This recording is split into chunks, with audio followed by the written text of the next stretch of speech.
सुराने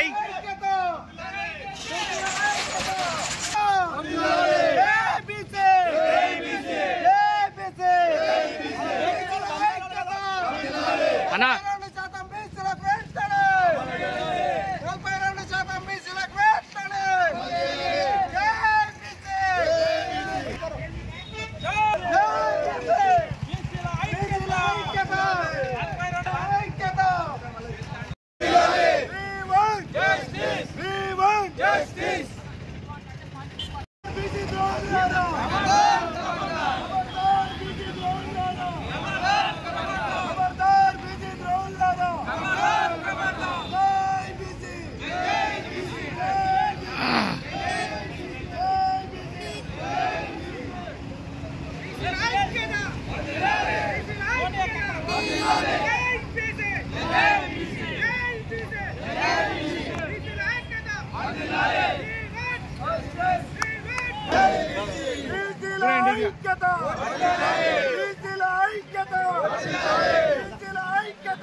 కొడంగల్ నియోజకవర్గంలో ఏదైతే రాష్ట్ర పిలుపు మేరకు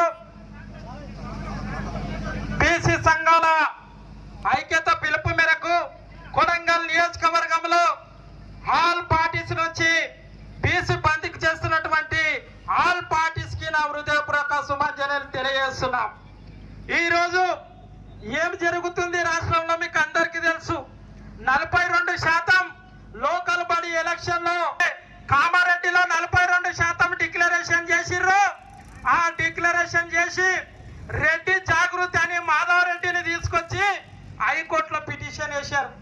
హైకోర్టులో పిటిషన్ చూస్తే 2 రోజులు పిటిషన్ వేశారు. అట్లా వేసుకుంటా పోయారు. మరి ఎవరు పాపాలు?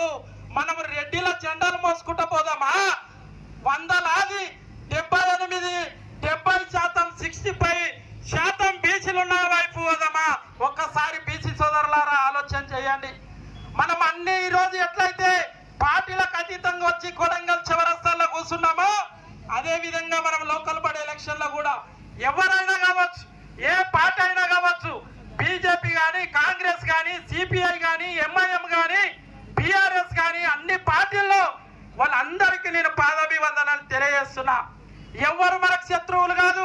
అక్కడ ఉన్న రెడ్డి రెచ్చగొడితే మనం దుంకుతాం, ఇక్కడ ఉన్న రెడ్డి కొడితే మనం రెచ్చగొడతాం. అవసరం. అందుకే ఒక్కసారి బీసీ సోదరులారా, తెలంగాణ రాష్ట్రం ఎట్లయితే సాధించుకున్నామో కొడంగల్ నియోజకవర్గం నుంచే మనం ప్రారంభించాలని మనవి చేస్తున్నాం. మన రాష్ట్ర ముఖ్యమంత్రి వర్యులు ఉన్నారు రేవంత్ రెడ్డి సార్ గారికి మనం కొడంగల్ నియోజకవర్గం నుంచే బీసీలమంతా కలిసి, మన అక్కడ ఉన్న కాంగ్రెస్ సోదరులు గిట్ట బీసీలు ఉన్నారు, మనం అందరం కలిసి ఒక లెటర్ తీసుకపోదాం. రేవంత్ రెడ్డి సారు, మా ఎమ్మెల్యే, దయచేసి మాకు బీసీలకు లోకల్ బాడీలో అవకాశం ఇవ్వాలని కోరుకుందాం. మనకు రేవంత్ రెడ్డి సారు చెడు కాదు, ఎందుకంటే ఆయన ప్రయత్నం చేస్తుండొచ్చు. కానీ రెడ్డి జాగృతి నుంచి వచ్చి హైకోర్టులో పిటిషన్ వేయడం జరిగింది. మరి ఆడ పిటిషన్ వేస్తే సుప్రీంకోర్టుకు పోయారు. మరి ఎవరు పాపాలు చేస్తున్నారు, ఎవరిని జీరోలు చేస్తున్నారు? కొడంగల్ నియోజకవర్గం కాదు, రాష్ట్రంలో ఉన్న 33 జిల్లాల ప్రజలు గమనిస్తున్నారు. బీసీ సోదరులారా, మనం జెండాలే పోతామా? మనకు ఎంపీటీసీలు, సర్పంచులు, వార్డు మెంబర్లు అవసరం లేదా? ఒక్కసారి గమనించాలి. రాష్ట్రంలో అన్ని పార్టీలు ఉన్నాయి, మరి ఎందుకు కదులుతలేమో? నిన్ననే ఏదైతే మన రాజ్యసభ సభ్యుడు ఆర్ కృష్ణయ్య కావచ్చు, జాజుల శ్రీనివాస్ గౌడ్ కావచ్చు, అదే జేఎస్, అందరూ జేఎస్ మీటింగ్లు అన్ని పెట్టి ఇక్కడ కొడంగల్ గుట్ట ఆ పార్టీలు లేకుండా జేఎస్ కమిటీ ఏర్పాటు చేసి కొడంగల్ ప్రాంతం నుంచి మనం మొదలు పెడదామని చేస్తూ ఈ అవకాశం ఇచ్చిన మీడియా మిత్రులందరికీ ధన్యవాదాలు తెలియజేస్తూ ముగించుకుంటున్నాను. జై తెలంగాణ.